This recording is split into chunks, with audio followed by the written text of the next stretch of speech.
Revenge Plan of Holocaust Survivors. In 1945, considering the Nuremberg trials a mockery, 50 Holocaust survivors formed a revenge team.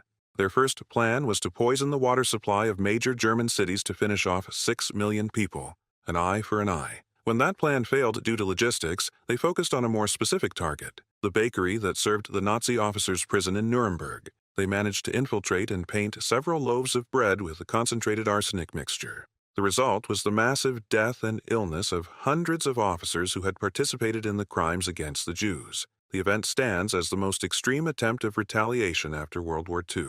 Assassination of Julius Caesar. This is the ultimate political betrayal in history. It was a conspiracy of 60 senators, including Brutus, whom Caesar considered almost like a son.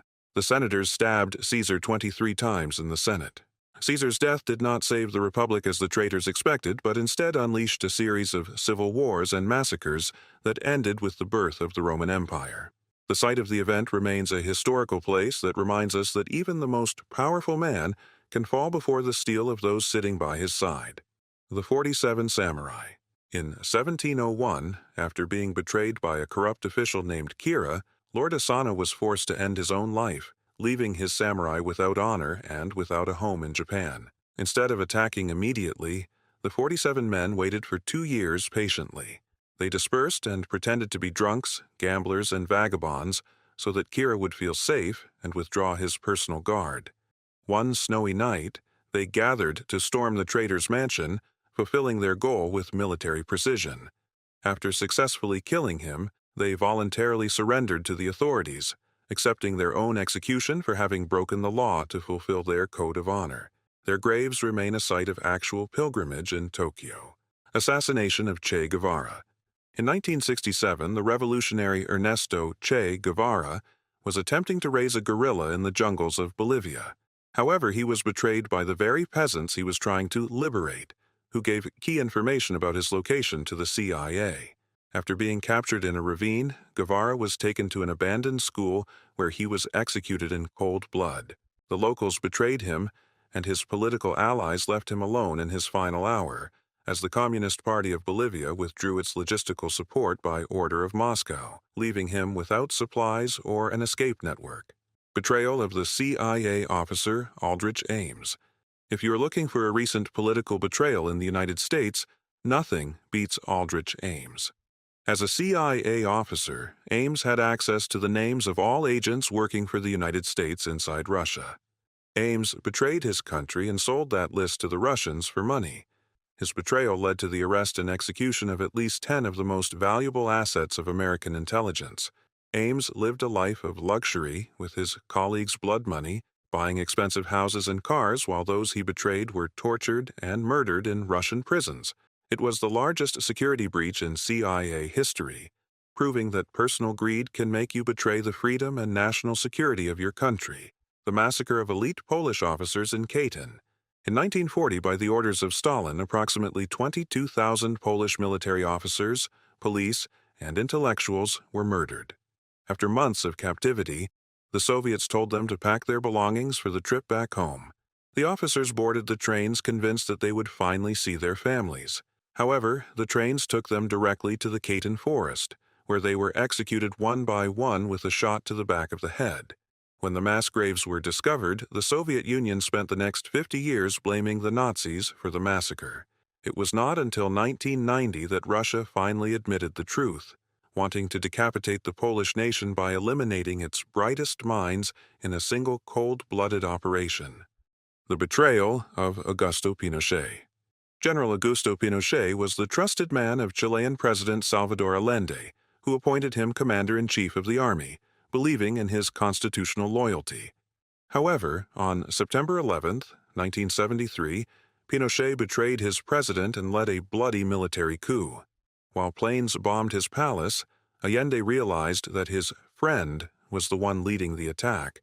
This betrayal not only ended with the death of the president, but also gave way to a 17-year dictatorship marked by murders, torture, and mass disappearances.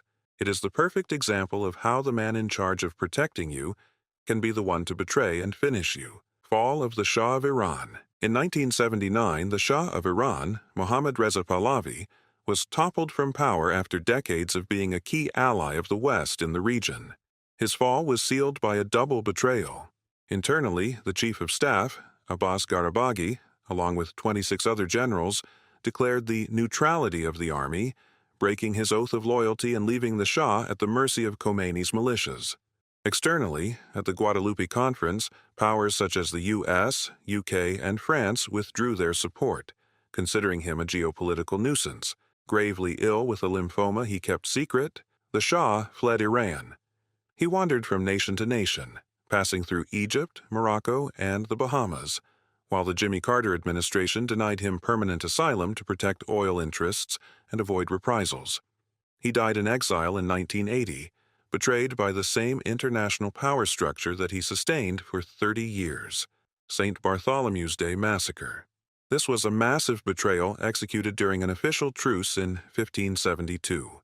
To celebrate a royal wedding that was supposed to bring peace between Catholics and Protestants in France, thousands of Protestant leaders traveled to Paris unarmed and in a festive mood.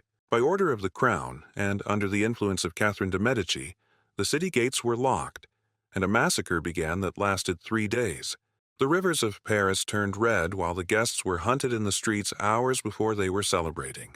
Diplomatic reports of the time described the scene as an organized hell, where the trust of a royal invitation was used as a deadly trap to exterminate the political opposition in one single blow. The Pazzi conspiracy. In 1478, Florence witnessed a royal plan to eliminate the Medici family during Easter Sunday Mass.